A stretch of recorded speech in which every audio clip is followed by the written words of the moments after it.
दामाद अपने ससुराल गया हुआ था। वहाँ पर किसी काम से 3 दिन रुक जाता है, लेकिन सास और दामाद के बीच में प्रेम प्रसंग शुरू हो जाता है और इस तरह परवान चढ़ जाता है कि दोनों में अवैध संबंध बन जाते हैं। दोनों रुकने का नाम ही नहीं ले रहे थे। तभी थोड़ी देर बाद में 12-1 बजा हुआ था। उसकी बेटी की आँख खुलती है और वो देखती है बिस्तर पर उसकी माँ नहीं है। फिर वो सोचती है बाहर गई है। वो उठकर देखती है, कमरे से बाहर आती है, उसे कुछ अजीबो और गरीबों सी आवाज़ आ रही थी। फिर वो अपने पति के, उसे डर सा लगता है तो सोचती है क्यों ना मैं अपने पति के कमरे में चली जाऊँ, क्योंकि उसके पति का कमरा पास ही में था। जब वो अपने पति के कमरे का दरवाज़ा खोलती है और वहाँ का नज़ारा देखकर उसकी आंखें फटी की फटी रह जाती, क्योंकि उसकी जो पति था और उसकी माँ थी, दोनों आपस में संबंध बना रहे थे। दोस्तों, ये सब देखकर फिर उसकी पत्नी अपनी माँ और अपने पति के साथ में ऐसा कुछ कर देती है दोस्तों, जिसकी आप कल्पना भी नहीं कर सकते। दोस्तों, कहानी बहुत ही ज़्यादा इंटरेस्ट है। प्लीज़ वीडियो को एंड तक जरूर देखिएगा। हाथ जोड़कर सिर्फ यही रिक्वेस्ट है, प्लीज़ चैनल को लाइक और सब्सक्राइब जरूर कर दीजिएगा। दोस्तों, ये कहानी हरियाणा के एक गांव की, जहां पर रमेश के पिता और रमेश की बहन और रमेश का एक भाई और रमेश की माँ रहा करती थी। एक छोटा सा परिवार था। दोस्तों, उस परिवार में जो रमेश था, उसकी शादी को काफ़ी दिन नहीं हुए थे, सिर्फ 3 महीने हुए थे। जो उसके पिताजी है, जब ये सब देखते कि उसका बेटा अब कुछ काम काज ही नहीं कर रहा है, घर में पैसे भी नहीं हैं, वो अपने बेटे को कहते कि बेटा, तुम्हारी शादी को पूरा आज 3 महीना हो चुका है और फिर तुम घर में पैसा भी नहीं है खर्च के लिए, और तुम्हारे जो छोटे बहन भाई है वे भी स्कूल जाते हैं, उनकी भी फीस भरनी है, तुम्हें बाहर जाकर नौकरी करनी पड़ेगी।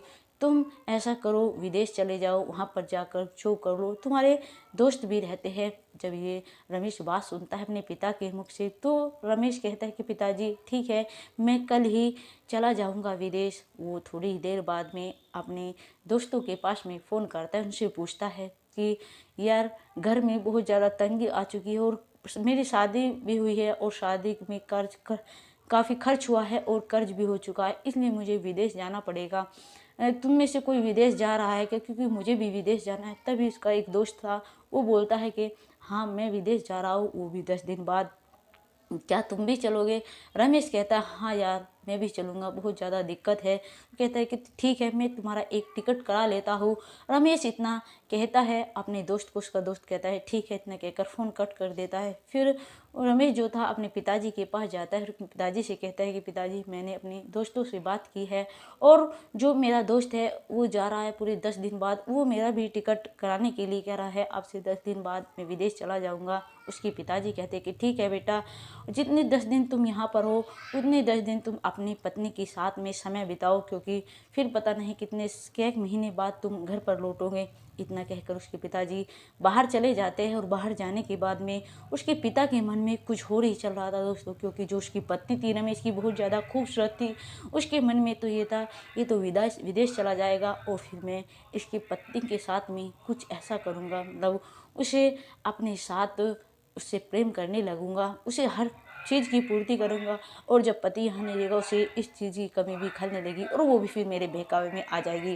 दोस्तों, फिर जो रमेश है अपने अपनी पत्नी के पास में जाता है और कहता है अपनी पत्नी को, मुझे पिताजी विदेश जाने के लिए कह रहे हैं और मैं विदेश जा रहा हूँ 10 दिन के बाद। इतना सुनकर जो रमेश की पत्नी थी, उसे बहुत ज़्यादा दुख होता है। वो अपने पति एकदम हक करती है और कहती है कि देखो, तुम विदेश क्यों जा रही, यहीं पर कुछ काम कर लीजिए, मेरा मन तुम्हारे बिना नहीं लगेगा, मैं कैसे रहूँगी, अभी अभी हमारी शादी हुई है। लेकिन रमेश अपनी पत्नी को समझाता है कि देखो, बाहर तो जाना ही पड़ेगा, शादी में भी काफ़ी कर्ज हो चुका है, घर पर भी पैसे नहीं, और फिर मैं नहीं कमाऊँगा तो कौन कमाएगा, पिताजी की भी इतनी उम्र नहीं है और फिर खेती बाड़ी भी नहीं है, 2 मेरे छोटे बहन भाई है, फिर उनकी फ़ीस भी जमा करनी है, और तुम मन की बात करती हो, जो मेरी बहन है और मेरा भाई है, मेरी माँ है, तुम्हें पता है मेरी माँ के बस की इतना काम काज नहीं है, इसलिए तुम अपने मायके मत जाना, यहीं पर रहना, अपना मन लगाना इन सभी लोगों के बीच में रहकर। उसकी पत्नी है कहती है कि ठीक है, जैसा आप कहोगे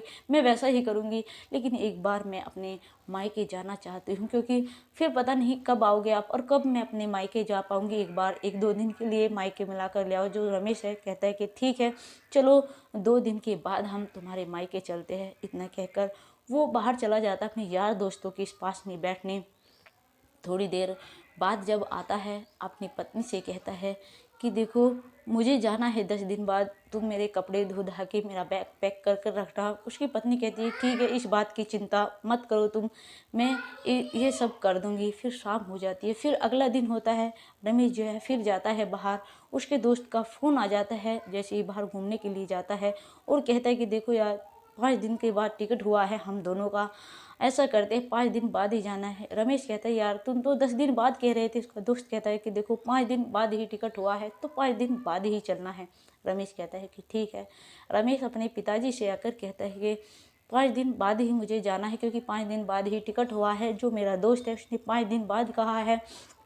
जो रमेश के पिताजी है उनके मन में तो ये बात सुनकर लड्डू फूटने लगते कि चलो जल्दी चला जाएगा। फिर रमेश कहता है कि जो मेरी पत्नी है वो अपने मायके जाने के लिए कह रही है, मैं क्यों ना मैं 2 दिन के लिए उसे मायके घुमा कर ले आऊँ। उसके जो पिताजी है कहते कि ठीक है बेटा। जो उसकी माँ है वो भी कहती है कि ठीक है, चलो घुमा के ले आओ, फिर पता नहीं कब जाएगी। इस तरह से वो अपनी पत्नी को जाकर कहता है कि तुम तैयार हो जाओ, आज ही चलते हैं, क्योंकि 5 दिन बाद ही मुझे विदेश जाना है। इतना सुनकर उसकी पत्नी मायके जाने के नाम की पूरी खुश हो जाती है और फटाफट अपने कपड़े पैक करती है, अपने पति के कपड़े पैक करती है, और अपना बैग पैक करने के बाद में थोड़ी देर बाद में अपने पति को कहती है कि चलो जी अब मैंने बैग पैक कर लिया। उसके पति कहता है, रमेश कहता है अपनी पत्नी को बड़ी जल्दी पैक किया कि ठीक है, क्योंकि मायके जाने की खुशी ही कुछ ऐसी होती है। वो अपनी बाइक निकालता है और दोनों बाइक पर बैठते हैं, अपनी ससुराल की तरफ चल देता है रमेश। रास्ते में दोनों प्यार भरी बातें करते हैं, कुछ खाते पीते हैं, और फिर इतने में ही 2-3 घंटा गुजर जाता है और फिर वो रमेश जो है अपनी ससुराल पहुंच जाता है। ससुराल पहुंचने के बाद में जब देखती है रमेश की सास की मेरी दामाद और मेरी बेटी आई है, तो वो देखकर बहुत ज़्यादा खुश हो जाती है, बहुत ज़्यादा खातर पानी करती है, अच्छे अच्छे पकवान बनाती है। फिर 1 घंटा गुजर जाता है, फिर वो अपने दामाद से कहती है कि बेटा क्या खाना बना दूँ, लेकिन वो कहता है अभी मम्मी जी मैंने नाश्ता किया है, अभी भूख नहीं है, रात को खाना बना देना। इतना कहकर, क्योंकि दोस्तों जो रमेश के ससुर थे वो विदेश रहा करते थे और अपनी बेटी की शादी करते ही वो विदेश चले गए थे। उसकी सास रह गई थी अकेली, और जो रमेश की पत्नी थी वो इकलौती उनकी एक बेटी थी दोस्तों।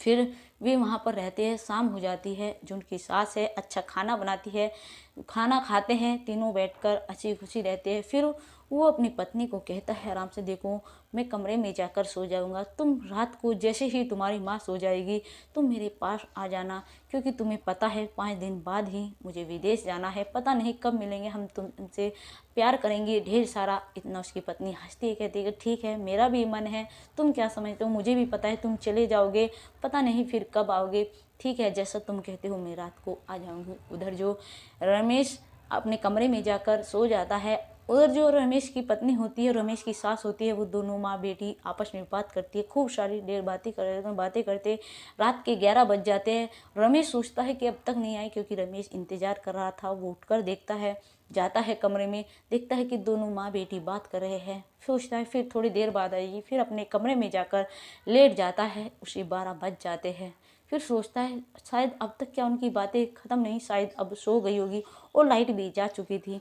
वो अपनी सास के कमरे में जाकर देखता है तो देखता है कि दोनों सो चुकी हैं। उसे यह नहीं, क्योंकि कुछ आवाज़ें भी नहीं आ रही थी और लाइट जा चुकी थी। फिर वो सोचता है, उसे यह पता नहीं चलता कि उसकी पत्नी किधर सो रही है, उसकी सास किधर सो रही है। वो अपनी सास को ही अपनी पत्नी समझता है और अपनी सास के पास में लेट जाता है और फिर प्रेम से लिपटने लगता है। जो उसकी सास है, जैसे ही उसकी आँख खुलती है, उसे सोचती है कि शायद जो मेरा दामाद है वो मेरी बेटी समझ रहा है कि मेरी पत्नी है ये, इसलिए मेरे साथ में ये सब कुछ कर रहा है। वो कुछ नहीं बोलती दोस्तों, क्योंकि जो उसका पति था वो विदेश रहा करता था और उसे भी इन सब चीज़ों की मतलब शायद मन कर रहा था दोस्तों वो उसके साथ दोनों एक दूसरे के साथ में शुरू हो रहे थे। वो तो रमेश जो था वो अपनी पत्नी से रहा था और फिर दोनों का प्रेम प्रसंग इतना चढ़ जाता है कि दोनों यही रमेश भी है नहीं सोच पाता कि बराबर में इसकी जो सास हुई है सब दिमाग से निकाल देता, दोनों संबंध बना लेते हैं दोस्तों। लेकिन कुछ ही देर बाद में जो उसकी पत्नी है उसकी आँख खुलती है, उसे अजीब सी आवाज़ें आती हैं। फिर वो बाहर जाकर देखती है कि ये आवाज़ें आखिर कहाँ से आ रही हैं, लेकिन उसे कुछ आवाज़ें फिर भी आ रही थी। फिर सोचती है तो आवाज़ शायद मेरे कमरे से आ रही थी जहाँ पर मैं सो रही थी। फिर सोचती है कि एकदम वहाँ से जाने के बाद कि क्यों ना मैं अपने पति के कमरे में चले जाऊँ। वो तुरंत ही अपने पति के कमरे में जाकर देखती है टॉर्च जलाकर कि उसके पति वहाँ पर नहीं है। फिर वो एकदम समझती है कहीं मेरी माँ, जो मेरी माँ है और मेरा पति है, वो एकदम उसका दिमाग घूम जाता है। वो कमरे में जाकर देखती है तो देखती है टॉर्च जलाकर थोड़ी ही देर बाद में लाइट आ जाती है। जो दामाद था अपनी सास को देखता है, वो भी उसकी आंखें भी फटी रह जाती है, क्योंकि दोस्तों वो भी अपनी पत्नी समझ रहा था। इधर जो पत्नी है वो जोर से चिल्लाती है और दोनों के साथ में झगड़ा करने लगती है। रमेश तुरंत उठता है और अपनी पत्नी को आकर कहता है चिल्लाओ मत, देखो मैंने सोचा था कि ये तुम हो, मुझे नहीं पता था कि तुम्हारी माँ है, ये गलती से हुआ है। जो उसकी बेटी थी कहती है कि माँ क्या तुम्हें भी नहीं पता चला। माँ नीचे लगाकर बैठ जाती है, कुछ नहीं बोलती। फिर जो रमेश था, रमेश अपनी पत्नी को कहता है कि देखो ये अनजाने में हुआ और फिर मैंने तुम्हें कहा था कि मेरे कमरे में आ जाना, लेकिन तुम नहीं आई। अगर तुम आ जाती तो शायद ये सब नहीं होता। जो उसकी पत्नी हो कहती है ये सब कुछ नहीं चुनना चाहती मैं, सुबह ही हम घर चलते हैं, हम अब यहाँ पर नहीं रुकेंगे और हाँ हम दोबारा कभी यहाँ पर फिर कभी नहीं आएंगे। मैं कभी नहीं कहूँगी तुम मुझे मायके ले चलो। सुबह हो जाती है। सुबह होने के बाद में तुरंत ही अपना बैग पैक कर कर रमेश की पत्नी रमेश के पास आती है। रमेश तो सोच में डूबा होता है कि उससे कितनी बड़ी गलती हो गई। इधर जो रमेश था अपनी पत्नी को बाइक पे बैठाता है। उसकी माँ देखती है, उससे हाथ जोड़ती है कि मुझसे माफ़ हो गई, मुझसे क्षमा कर दो, प्लीज़ तुम रुक जाओ, कल चले जाना। लेकिन बेटी अपनी माँ से बात तक नहीं करती। रमेश अपनी बाइक स्टार्ट करता है और अपने घर की तरफ निकल पड़ता है।